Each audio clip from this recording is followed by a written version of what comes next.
الحمد لله رب العالمين الصلاة والسلام على خاتم النبيين وعلى آله وصحبه أجمعين أما بعد فأعوذ بالله من الشيطان الرجيم بسم الله الرحمن الرحيم قال الله تعالى في سورة الأنعام فمن يرد الله أن يهديه يشرح صدره للإسلام ومن يرد أن يضله يجعل صدره ضيقا حرجا كأنما يصعد في السماء كذلك يجعل الله الرجس على الذين لا يؤمنون۔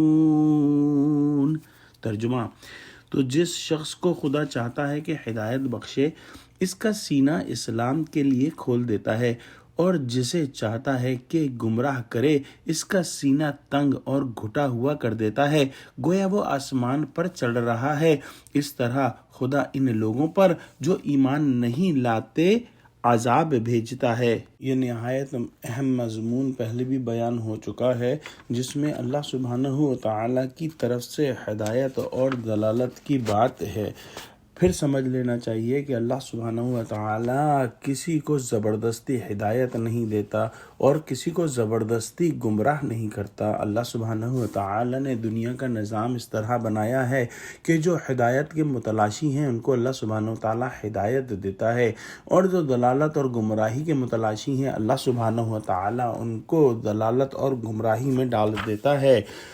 مخالفوں کے کفر و عناد اور نت نئے مطالبات کی وجہ سے حضور صلی اللہ علیہ وآلہ وسلم کو شدید قلبی اذیت ہوتی تھی۔ اس پر آپ صلی اللہ علیہ وآلہ وسلم کو تسلی دیتے ہوئے فرمایا جا رہا ہے کہ آپ ہرگز غمگین نہ ہوں، کیونکہ ہدایت اور دلالت اللہ کے ہاتھ میں ہے۔ جس شخص کا فطری میلان اسلام کی طرف سے ہوتا ہے، گویا جو شخص اسلام قبول کرنے، حق قبول کرنے کے لیے تیار ہوتا ہے اور اس کا دل صاف ہوتا ہے، اللہ سبحانہ و تعالیٰ اس کے دل کو اسلام کے لیے کھول دیتا ہے اور وہ ایمان اور ایمانی زندگی پر مطمئن ہو جاتا ہے۔ اسے اس میں ایسا لطف و کیف محسوس ہوتا ہے، ایسا سرور محسوس ہوتا ہے جو دنیا کی کسی دوسری نعمت میں محسوس نہیں ہوتا۔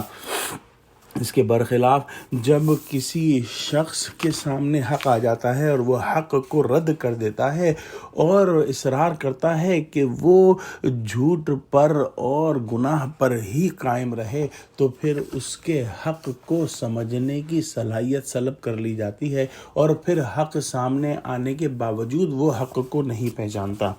حضور صلی اللہ علیہ وآلہ وسلم سے سوال کیا گیا کہ یا رسول اللہ، ہدایت یافتہ انسان کا سینہ کیسے کھول دیا جاتا ہے؟ آپ صلی اللہ علیہ وآلہ وسلم نے فرمایا کہ اس کے دل میں نور ڈال دیا جاتا ہے، جس کی وجہ سے اس کا سینہ کھل جاتا ہے۔ عرض کیا گیا، اس کی کوئی علامت بھی ہے جس کے ذریعے پہچانا جائے کہ واقعی اس کا سینہ کھل گیا ہے؟ آپ صلی اللہ علیہ وآلہ وسلم نے فرمایا، ہاں، علامت یہ ہے کہ اس کا میلان دائمی گھر یعنی آخرت کی طرف ہو جاتا ہے اور دھوکے کی زندگی یعنی دنیا سے وہ دور ہو جاتا ہے اور موت آنے سے پہلے وہ موت کی تیاری میں لگ جاتا ہے۔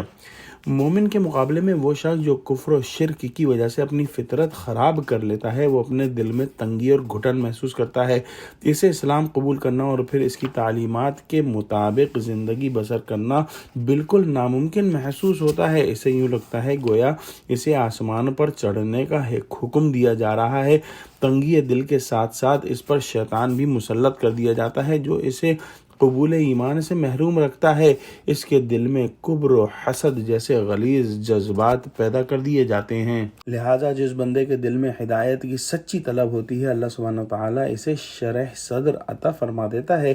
کافر کے سامنے جب ایمان پیش کیا جاتا ہے تو اسے ایمان قبول کرنا ایسا مشکل محسوس ہوتا ہے گویا کہ وہ انسانی طاقت سے باہر کا کوئی عمل ہو۔ دعا کرتے ہیں کہ اللہ سبحانہ وتعالیٰ ہم کو دین کا فہم عطا فرما اور ہم کو پورے کا پورا اسلام میں شامل کر دے اور ہمارا سینہ کھول دے اور اس میں نور بھر دے، آمین۔